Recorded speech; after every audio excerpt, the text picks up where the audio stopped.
Le gouvernement ne sait plus quoi faire avec le budget de la sécurité sociale. Il semble complètement démuni. Les dépenses explosent et lui, eh bien, il ne trouve aucune solution. Plutôt, si, il trouve une solution.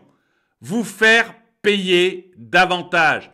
Augmenter, par exemple, les franchises sur les médicaments, donc vous faire payer davantage pour vos médicaments. Peut-être même augmenter vos cotisations, augmenter vos impôts. Il trouve toutes les solutions dans vos poches. Alors que la vraie solution, elle est extrêmement simple. Et la solution, elle est juste de se comparer avec ce qui se fait dans d'autres pays européens. Et vous allez voir, la comparaison n'est pas du tout à notre avantage. Le système de santé qu'on nous vendait comme le meilleur au monde, vous allez voir que c'est une catastrophe si on le compare à nos voisins. Et qu'en plus, il coûte beaucoup plus cher. Bref, on pourrait résoudre le problème de la sécurité sociale, résoudre le problème des hôpitaux, juste si certains acceptaient de lâcher leur prêt carré. Oh oui, on va se fâcher avec certains petits chefs. Ça, c'est certain. Mais non, le gouvernement, lui, il préfère se fâcher avec vous. Il préfère prendre l'argent dans votre poche que d'aller se fâcher avec ses amis. Et c'est ce qu'on va voir dans cette vidéo. Bonjour et bienvenue dans cette nouvelle vidéo de DME en direct. Comme toujours, eh bien, si vous n'êtes pas abonné, je vous suggère de le faire et de cliquer sur la cloche pour être prévenu lorsque je sors une nouvelle vidéo. Donc vous avez vu, j'ai mis mon polo rouge parce que c'est une nouvelle qui m'a énormément énervé. Le gouvernement bloque sur le projet de loi sur la sécurité sociale, sur le budget de la sécurité sociale. Et où est-ce qu'il a décidé de trouver de l'argent? Eh bien, dans vos poches. Alors que ça m'a pris 2 minutes de trouver un article qui comparait clairement ce qui se faisait en France et ailleurs en Europe. Et on y voit clairement que non seulement on dépense plus que les autres pays européens, mais en plus, ça marche plus mal. Jusqu'ici, on vous avait toujours dit, vous savez, jusqu'au Covid, on vous avait toujours fait croire que notre sécurité sociale, c'était un truc génial, que le monde entier nous enviait, que notre hôpital était le meilleur du monde. Il suffit juste de se comparer avec nos voisins pour s'apercevoir que c'est totalement faux. C'est des choses qu'on a mis dans votre tête pour pouvoir vous prendre votre argent.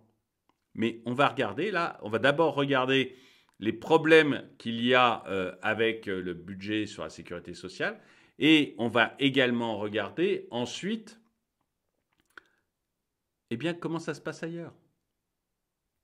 Et on va voir que le problème il serait très facile à résoudre si seulement on avait un gouvernement qui acceptait de remettre en cause certains petits chefs, certains petits barons. Mais ça, il n'y a pas de danger qu'il le fasse, il préférera venir chercher l'argent dans vos poches. Entre besoins de santé et dérapage des dépenses, l'équation impossible du budget 2024 de la Sécu. Si le budget 2024 de la Sécurité sociale prévoit de nouvelles dépenses à l'hôpital et pour les soins de ville, le gouvernement n'a pas renoncé à son objectif de faire des économies, en particulier sur les arrêts maladie et les remboursements de médicaments. Sur vous! Des économies sur les remboursements de médicaments, ça veut dire que c'est vous qui les payez. Sur les arrêts maladie, on va pouvoir en parler parce que j'ai cité il y a quelques jours un exemple flagrant de fraudeur qui en plus s'en vantait sur YouTube. Donc, bon. Mais sur les remboursements de médicaments, c'est sur vous qu'on veut faire les trucs. Juguler l'hémorragie à l'hôpital et apaiser les soignants libéraux sans freiner au maximum les dépenses après l'explosion des années Covid. Le budget 2024 de la sécurité sociale, qui doit être présenté la semaine prochaine, a tout d'une équation impossible. Des finances contraintes. Revenu d'un déficit abyssal de presque 40 milliards d'euros en 2020 pour cause de Covid. Non, pas pour cause de Covid. Pour cause d'imbécilité. Vous avez géré n'importe comment. Demander à tout le monde de se dépister tout le temps, c'était n'importe quoi. Vacciner absolument tout le monde, c'était n'importe quoi. Et ça, c'est ça qui a créé 40 milliards de pertes. Faire dépister tout le monde alors qu'il y a des asymptomatiques, ça n'a aucun intérêt, si ce n'est montrer que tout le monde est affecté. Si ce n'est de pouvoir montrer que le virus se propage partout. Mais demain, vous faites ça avec la grippe, hein, cet hiver, vous faites ça avec la grippe, vous verrez aussi que ça se propage partout.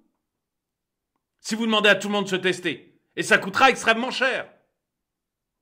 Et si vous demandez à tout le monde de se vacciner contre la grippe, quel que soit son âge, quelle que soit sa vulnérabilité, ça coûtera aussi extrêmement cher. Donc les 40 milliards qui ont fait qu'augmenter la dette de la France, c'est dû à une gestion de gribouille. Pas au Covid. Comme si cet hiver, vous décidez de dépister tout le monde contre la grippe et de vacciner tout le monde contre la grippe, ça ne sera pas à cause de la grippe si on prend 40 milliards. Ce sera à cause de vous.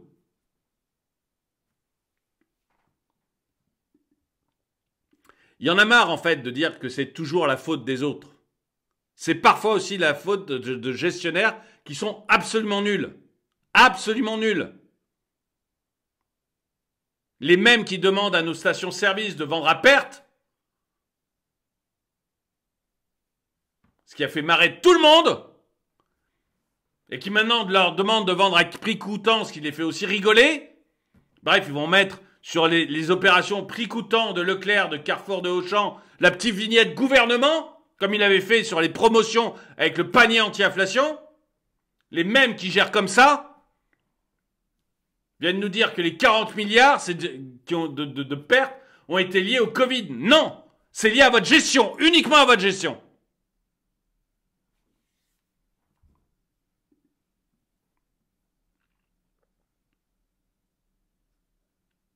Donc, après 2020 et 40 milliards de pertes, celle-ci devrait se réduire à 7,8 milliards en 2023, ce qui est déjà titanesque. Titanesque. Selon les dernières prévisions de la Commission des comptes de la Sécurité sociale. Mais le trou pourrait recommencer à se creuser dès 2024, avertit la Cour des comptes. Le trou de la Sécu, moi j'en entends parler depuis que je suis gamin. J'ai l'impression que ça ne s'arrête jamais. Bercy réclame donc aujourd'hui une cure de rigueur, en particulier dans la santé où les dépenses ont dérapé de plusieurs milliards en 2023. Non! Il n'y a pas besoin de cure de rigueur. Pourtant, moi, je suis libertarien. Donc moi, franchement, vous voyez, la rigueur, ça devrait me faire marrer, je devrais être pour. Eh bien, pas du tout. Pas du tout. Il suffit de comparer ce que l'on dépense avec ce que dépensent nos voisins pour voir qu'il y a largement assez d'argent. Qu'il n'y a pas besoin de cure de rigueur. Qu'il suffit juste de gérer ça correctement.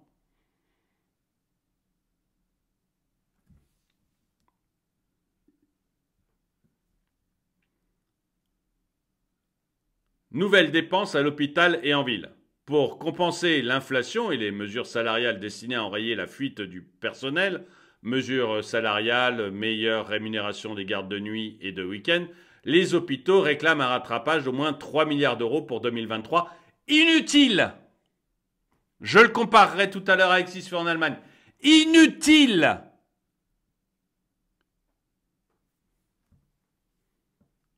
Pour 2024, la FHF, Fédération des hôpitaux hospitalières de France, qui regroupe des hôpitaux publics, et la Fédération hospitalière privée, demande 5 milliards d'euros de dépenses supplémentaires, soit une hausse de 4,94% sur 2023.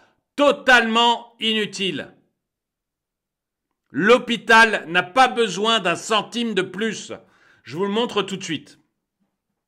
En fait, le drame de l'hôpital, ce sont les petits barons. C'est-à-dire qu'on dépense en administratif des sommes gigantesques, beaucoup plus importantes que des pays comme l'Allemagne ou le Canada, par exemple. Vous allez voir ça tout de suite. Notre problème, ce sont les petits hommes gris dans l'hôpital qui remplissent des tableaux Excel et qui ne voient jamais un patient. C'est ça le problème de l'hôpital.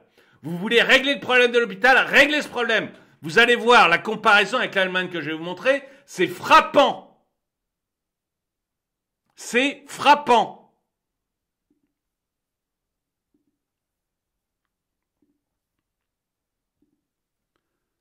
Y a-t-il trop de postes administratifs dans les hôpitaux? Il s'agit d'une question qui revient souvent dans le débat public. En France, les hôpitaux publics pâtiraient d'un trop-plein de postes administratifs. Cet énoncé a été récemment appuyé par le graphique de l'OCDE publié par le think tank libéral IREF, montrant que dans les hôpitaux français, 405 600 personnes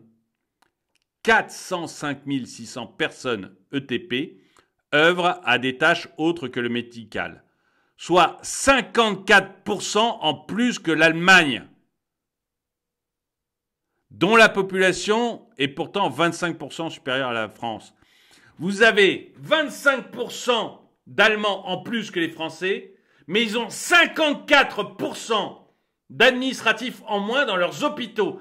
Et qu'on ne me dise pas que les hôpitaux allemands ne marchent pas, on a tous vu pendant le Covid que ça marchait aussi bien que les hôpitaux français. On l'a tous vu maintenant, on ne peut plus nous raconter n'importe quoi. Et vous allez voir, je continue juste un petit peu sur cette idée parce que vous allez voir que c'est révoltant. À première vue, ni la santé publique dans son ensemble, ni l'hôpital français ne semblent manquer d'argent. Par rapport au PIB, la France est le pays d'Europe où les dépenses de santé sont les plus élevées. Par rapport au PIB, la France est le pays d'Europe où les dépenses de santé sont les plus élevées, 11,5% contre 11,1% en Allemagne. Alors qu'avec 20% de sa population âgée de 65 ans et plus, contre 16,5% seulement pour la France, l'Allemagne devrait dépenser plus. Ils ont plus de personnes âgées que nous, ils devraient avoir plus de monde à l'hôpital, ils devraient donc dépenser beaucoup plus en santé. C'est nous qui dépensons le plus. Et malgré tout, l'Allemagne avait 5 fois plus de lits en réanimation que la France avant la crise du Covid. L'Allemagne avait 5 fois plus de lits de réanimation. Ils dépensent moins que nous. Mais ils ont 5 fois plus de lits de réanimation. Avec 500 000 lits, l'Allemagne affiche l'une des densités en lits les plus élevées de l'OCDE, 8,3 lits pour 1000 habitants contre 6,4 seulement en France. Et ils dépensent moins que nous. Ils ont plus de lits en réanimation que nous. Ils ont plus de personnes âgées que nous. Leur population est plus importante que la nôtre. Donc moi, on peut me dire, on peut me chanter la Marseillaise et me dire que oui, mais c'est pas la France. Ça va être difficile à expliquer.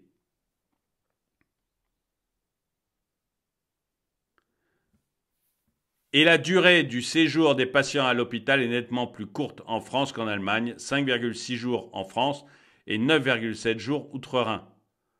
Plus de 180 000 patients français en urgence ont passé une nuit dans un couloir faute de lit disponible en 2018. Phénomène inouï outre-Rhin.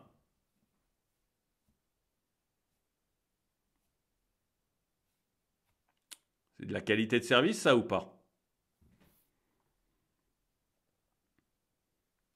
Selon une étude de l'Institut Thomas More, le Français dépense exactement 52% de plus pour son hôpital que son voisin d'outre-Rhin.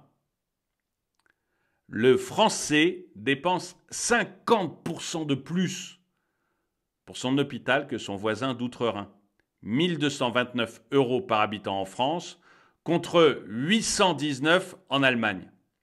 Le problème de l'hôpital français, ce n'est pas du tout un manque d'argent. Quand il réclame 5 milliards de plus, c'est de la foutaise.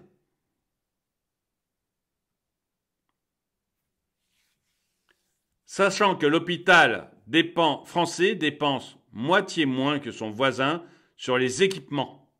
On est moins bien équipé que nos voisins. On a moins de lits de réa. On est moins bien équipé que nos voisins. Et que les salaires des personnels soignants français sont inférieurs de 38,5% à ceux d'outre-Rhin. On paye moins nos médecins et nos infirmières aussi.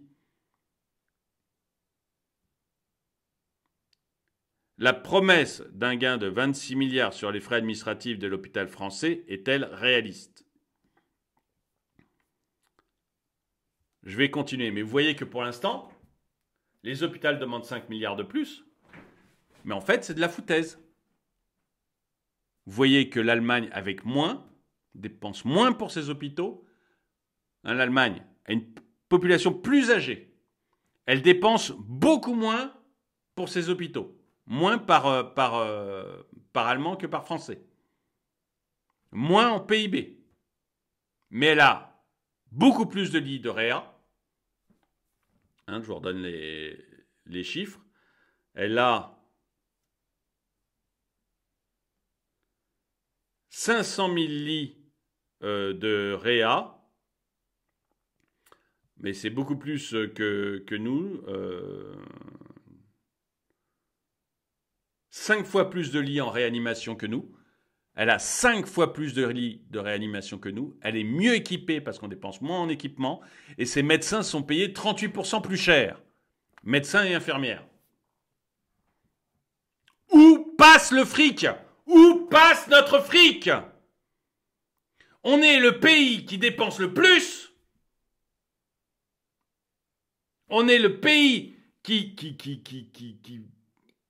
pique le plus d'argent en cotisations, en taxes, en impôts.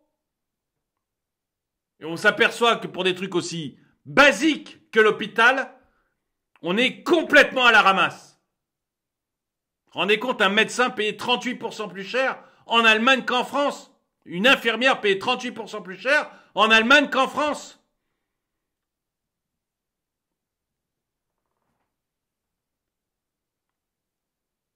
Cinq fois plus de lits en réa. 5 fois plus en Allemagne qu'en France.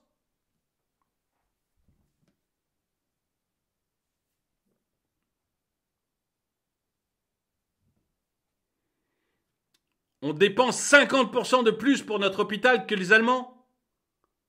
Et on a des scores comme ça.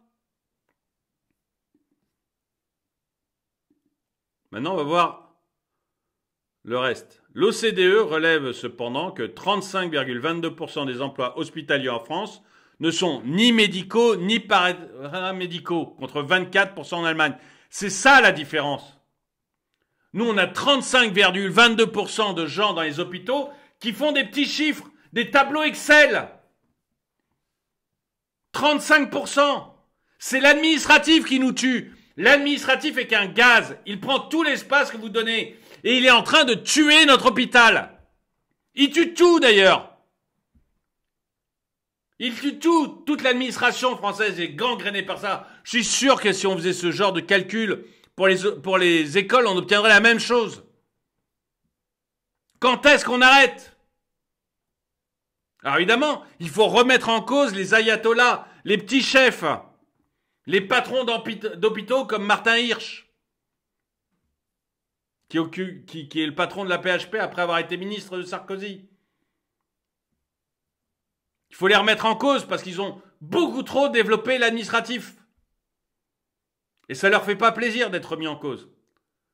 Donc plutôt que de se fâcher avec les copains, vous allez voir, le gouvernement envisage de vous faire les poches.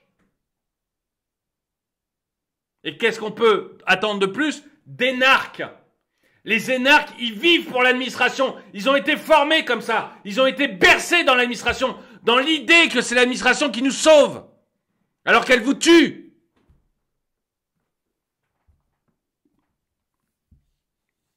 « 35% des emplois hospitaliers ne sont ni médicaux ni paramédicaux. 35% contre 24% en Allemagne. C'est énorme comme différence. Forcément, avec ça, tu peux investir dans du matériel. Forcément, avec ça, tu peux mieux payer tes médecins.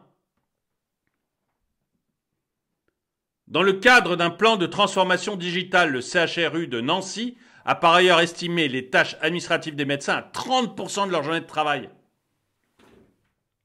Non seulement tu as 35% de personnel administratif, mais en plus, les médecins, tu leur demandes de passer un tiers de leur travail, un tiers de leur journée de travail, à faire de l'administratif. À cocher des croix pour après les donner aux gens qui vont faire des tableaux Excel.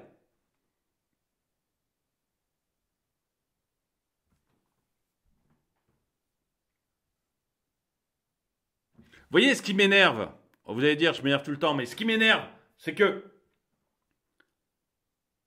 on a la solution sous nos yeux.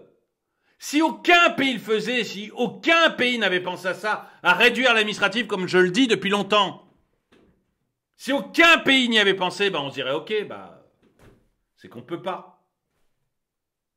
Mais on l'a en face de nous, juste en face de nous. Quand il y a eu des problèmes à l'hôpital de salaire notamment, je vous ai dit, le problème c'est qu'on a trop d'administratifs. À l'époque, je n'avais pas ces chiffres. Mais j'avais entendu parler de l'AP-HP, donc les hôpitaux de Paris, où on était à plus de 30% d'administratifs. Je vois que c'est le cas sur la France entière maintenant. Et donc ce qui m'énerve, c'est que la solution, on l'a là. Si vous voulez régler le problème de l'hôpital, vous avez une partie de la solution là en tout cas.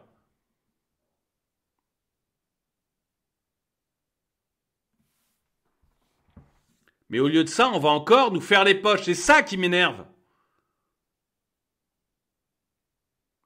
Tout s'effondre, sauf pour un petit groupe, un petit précaré de hauts fonctionnaires qui se repassent les postes les uns aux autres et qui vivent grassement sur la bête.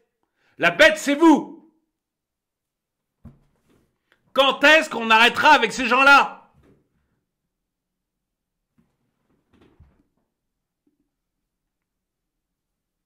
Et 70% des Français comptent encore sur l'État pour régler les problèmes. 70% des Français pensent que l'État va régler le problème de l'inflation. Même après la déculottée qu'a pris notre Premier ministre en allant dire on va les supermarchés et les gens qui distribuent du pétrole doivent vendre à perte. Même après cette déculottée où on s'aperçoit que tout le monde s'est marré en entendant ça, même après ça, les Français pensent que la solution vient de l'État. L'État, c'est votre problème, c'est pas la solution. C'est à cause de l'État que vous en êtes là. Quand est-ce que vous allez le voir, le comprendre ? Comment vous pouvez penser que des mecs qui vous ont demandé de faire des auto-justificatifs pour vous permettre de sortir de chez vous, comment vous pensez que des gens comme ça sont capables de trouver des solutions ?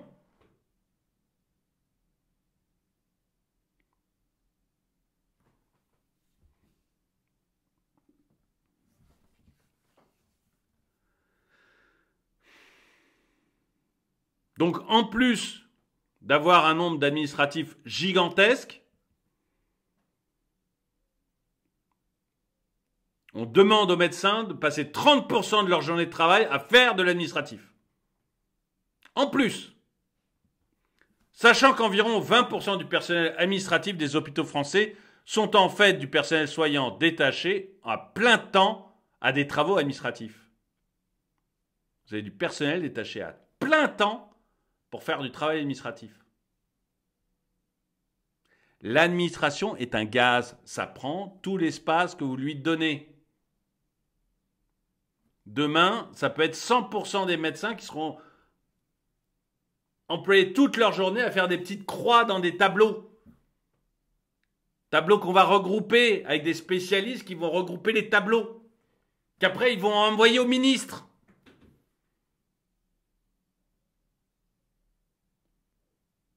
Et l'ensemble de ces tableaux va être regroupé pour aller caler une armoire. Parce que personne n'en a rien à faire, en fait. Ça n'a aucun intérêt.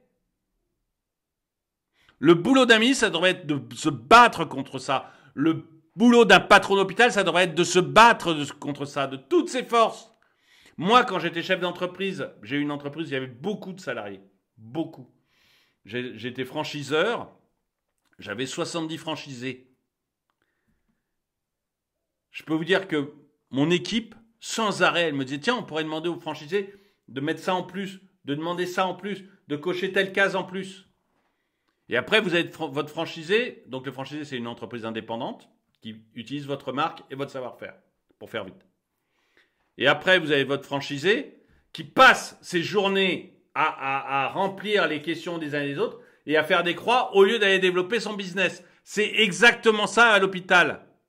Vous avez un ministère où on dit au ministre, tiens, on pourrait demander ça en plus. Et puis il y a un autre gars qui vient, mais oh tiens, on pourrait demander ça aussi en plus à l'hôpital. Et puis vous avez un troisième gars qui vient, oh on pourrait demander de cocher une case. À ce moment-là, le ministre dit, mais non, non, mais c'est juste cocher une case, ça prend que 2 minutes. Ouais. Sauf qu'il y a 40 gars avant toi qui sont passés pour me demander de cocher des cases. Ça fait 40 fois 2 minutes. Et moi, je passais ma vie à me battre contre ça avec mes salariés. Je leur disais, non, le questionnaire qu'ils ont à remplir tous les mois, c'est 10 questions, pas plus.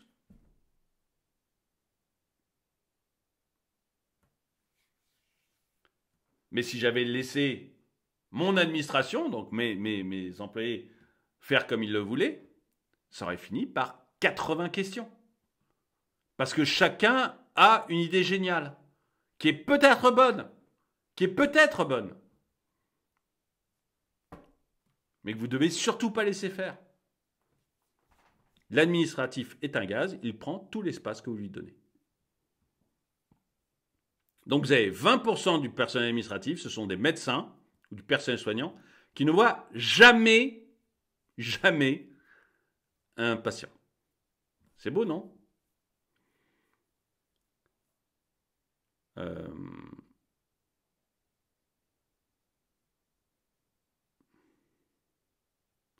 Les coûts généraux et administratifs de l'hôpital français représentent un peu plus la moitié des services rendus.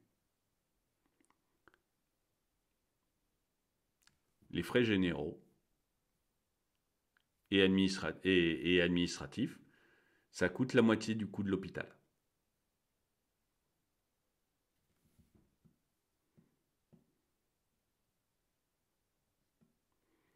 Je relis un tout petit peu le paragraphe d'en dessous. Il y a donc à la fois trop de postes administratifs déclarés ou non en tant que tels et trop de tâches administratives déléguées au personnel soignant coûtant trop cher.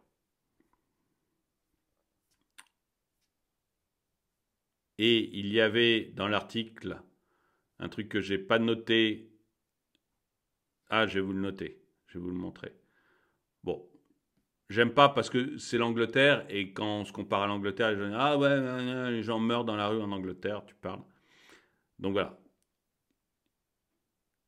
Les frais administratifs très élevés dans le système français, 4,1% du PIB contre 1,5% au Royaume-Uni.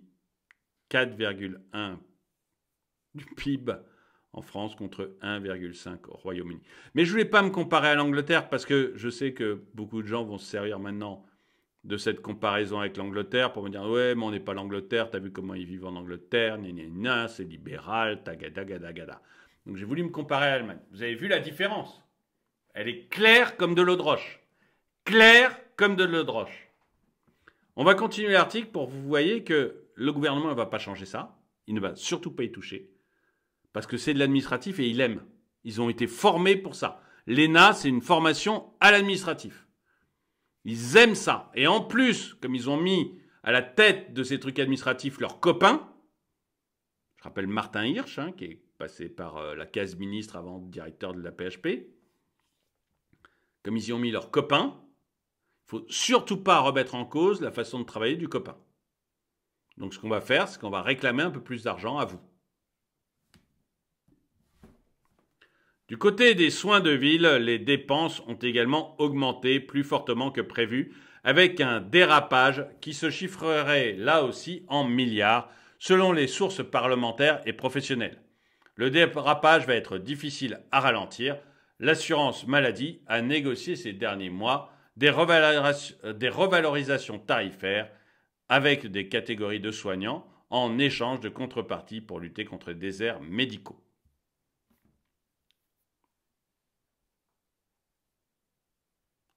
Elle devrait, je me suis arrêté 2 secondes parce que je pense qu'il y a quelque chose à dire, mais je ne voudrais pas que vous le preniez mal. Qu'est-ce que nous dit la théorie économique ? Il y a des déserts médicaux. Très bien. Donc pour remplir ces déserts, eh bien, il faut inciter les gens à y aller. Hein, il faut inciter les médecins, les infirmières à aller dans les déserts médicaux. L'incitation de la théorie économique, c'est soit plus d'argent, soit moins d'impôts, ce qui revient au même. Donc, soit on décide de les payer plus cher, en disant bah, vous allez vivre dans le fin fond de la Creuse. On est d'accord, c'est moins marrant que de vivre à Lyon ou dans une ville importante. Donc, bah, pour compenser ça, on va vous payer plus. Donc, au lieu de 25 euros, ça sera 30 euros la consultation, par exemple. Ça coûte beaucoup plus cher. Voilà. Est-ce que ça doit être mené par l'assurance maladie? Moi, je ne suis pas sûr qu'avoir un organe unique qui gère toute la santé, ça soit une bonne chose. Mais bon, peu importe. On ne va pas rentrer dans ce débat-là. La deuxième solution, c'est aussi de leur dire, bah, si vous installez là, écoutez, franchise d'impôt. C'est-à-dire, on ne vous fait pas payer d'impôt pendant 10 ans. Ça coûte cher aussi aux finances publiques, mais ça peut inciter des gens à dire, bah ouais, moi j'ai bien gagné ma vie pendant 10 ans, ok, je vais au fin fond de la Lozère, de la Creuse, enfin, dans des endroits où il y a des vrais déserts médicaux, quoi. C'est vrai que ça coûte plus cher, mais est-ce que le problème, c'est pas aussi le fait que vous avez une assurance maladie qui décide des prix? C'est-à-dire, est-ce que ça marche? Ça marche pas. On est d'accord que ce soit pour les hôpitaux, pour le reste, ça marche pas, on fait des déficits tous les ans. Donc ça marche. Moi, des déficits de l'assurance santé, j'en entends parler depuis que je suis gamin. Donc ça marche pas. Si c'était vraiment une assurance, est-ce que vous connaissez un assureur qui est en déficit tous les ans depuis 40 ans? Donc c'est pas une assurance. Si on veut que ça soit une assurance, il faut tout simplement faire en sorte que ce soit une assurance. C'est-à-dire, déjà, vous pourriez confier ça à beaucoup d'assureurs qui décideraient, etc., qui verraient, qui diraient, bah moi, j'ai vachement de clients en Lozère, j'ai besoin de combler ce désert médical. Ou vous pouvez même avoir un État qui dit, bah, écoutez, vous êtes assureurs tous, ok, très bien. Moi, État, je décide qu'il faut combler les déserts médicaux de la Creuse et de la Lozère. Débrouillez-vous comme vous voulez. Si vous voulez garder votre licence d'assureur médical, vous devez me combler les trous de Lozère et de la Creuse. On l'a fait avec le téléphone. Hein. Je vous rappelle que pour pouvoir, les 4 opérateurs téléphoniques, pour pouvoir fonctionner, l'État leur dit « Ok, mais vous me couvrez toutes les zones. Et je veux une couverture partout. » Alors, il y a des couvertures moins bonnes que d'autres. Là où je suis, là, actuellement, pour cette semaine, c'est catastrophique. Ok, mais j'ai quand même Internet et j'ai le téléphone. Évidemment, c'est beaucoup moins bon qu'à Lyon ou à Paris. Ça, on est d'accord. Mais je l'ai. On pourrait faire exactement la même chose pour les assureurs. Bon, c'est une idée comme ça, hein, mais je pense que l'un des gros problèmes que l'on a, c'est que la sécurité sociale est un organisme unique qui n'a plus rien à voir avec une assurance. C'est plus de l'assurance maladie. C'est un organisme unique et les gros machins uniques, ça ne fonctionne pas. Il vaut mieux déléguer ça à plein de petits organismes, plein de petits assureurs, la Maïf, la Matmut, la MAF, AXA, Groupama, enfin tous les assureurs, ceux auprès de lesquels vous avez une complémentaire santé, par exemple. Et leur dire, à partir de demain, moi, État, je décide que le remboursement du médecin dans la Creuse ou dans la Lozère ou dans les déserts médicaux, c'est 30 € et c'est pas 25. Et eux, après, ils adapteront leur prix, leur fonctionnement, etc. Bon, voilà, vous pouvez ne pas être d'accord avec moi là-dessus, hein, mais je pense que c'est une bonne piste de réflexion, en tout cas. Je suis moins sûr que sur l'hôpital, parce que l'hôpital, maintenant, il y a des études qui sont claires, et qu'il n'y a pas encore d'études claires sur le fait de laisser tomber l'assurance maladie et de tout mettre aux mains d'assureurs ou de mutuelles.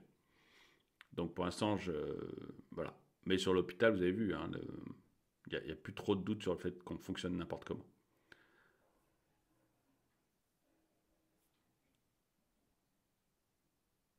Alors, les médicaments. Aux assurés de payer, à vous. Hein, parce qu'on ne veut pas remettre en cause les problèmes dans les hôpitaux dont je vous parlais. on doit bien trouver de l'argent quelque part. Donc ça va être à vous. Face aux dérives de dépenses en médicaments, le gouvernement souhaiterait doubler la franchise médicale. Reste à charge que payent les assurés sociaux sur chaque boîte qui s'élève aujourd'hui à 50 centimes, ainsi que la participation forfaitaire chez le médecin d'1 € actuellement.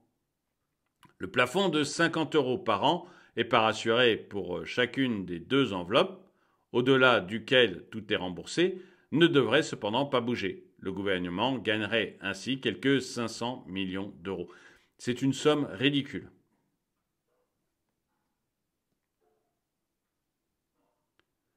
Un geste concédé à l'industrie pharmaceutique. L'exécutif compte limiter la clause de sauvegarde, une contribution financière que les entreprises pharmaceutiques reversent à l'assurance maladie lorsque leur chiffre d'affaires au titre des médicaments croît plus vite que ce qui est prévu par la loi.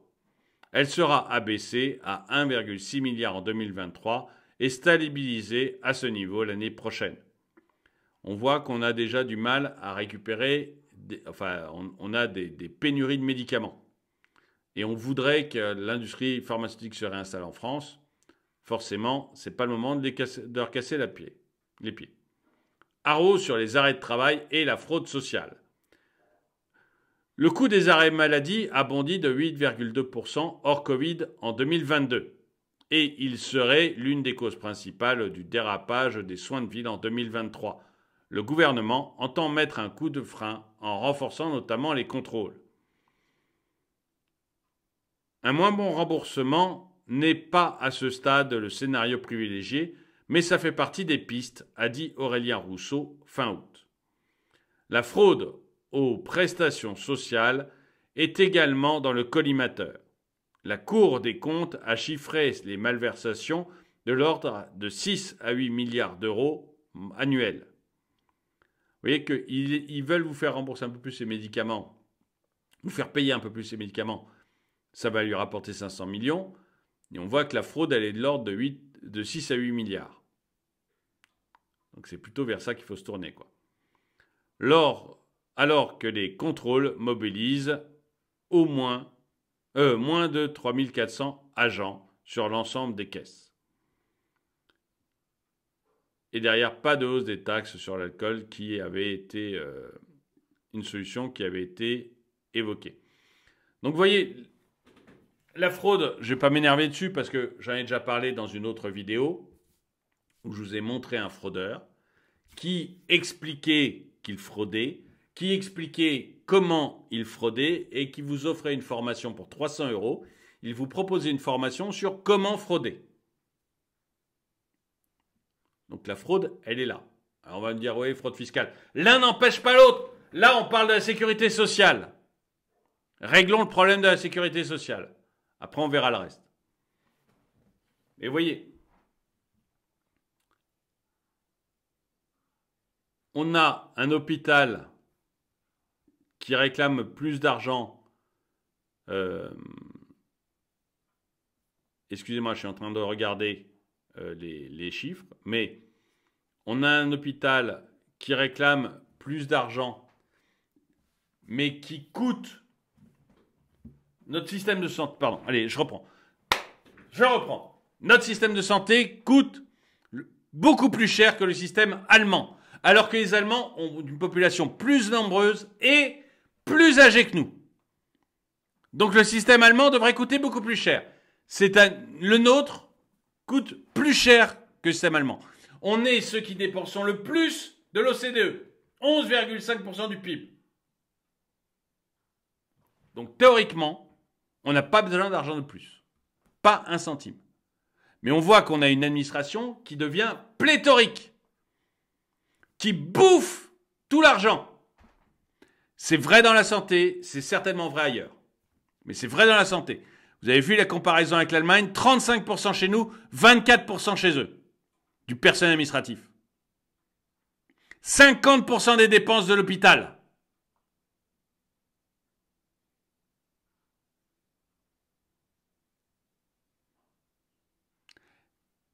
Les pistes d'économie, elles sont là. Il n'y a pas à tortiller. Elles sont là. Des médecins moins payés chez nous qu'en Allemagne. 38% de moins. Les solutions, elles sont là. C'est une administration beaucoup trop importante. Beaucoup trop pléthorique. C'est ça qu'il faut faire fondre de toute urgence. Et je pense que c'est vrai à l'hôpital, je pense que c'est vrai partout dans l'administration. Et que c'est ça qui est en train de nous tuer.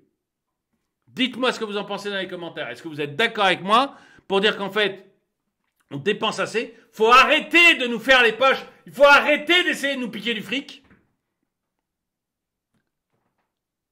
Il faut juste que l'État ne dépense pas plus d'argent. Et qu'il regarde comment diminuer cette administration. Mais je vous dis, moi, ils vont pas chercher. Ils vont pas chercher ça. Parce que c'est plus facile de vous prendre du fric. Et de vous faire croire qu'on a le meilleur hôpital du monde. Même si la comparaison avec l'Allemagne montre que c'est faux. 5 fois plus de lits là-bas qu'ici. Écoutez, dites-moi ce que vous en pensez. En tout cas, merci d'avoir regardé cette vidéo. Mettez-lui un pouce vers le haut, commentez-la, partagez-la. Merci à tous ceux qui soutiennent la chaîne. Et moi, je vous dis à très bientôt.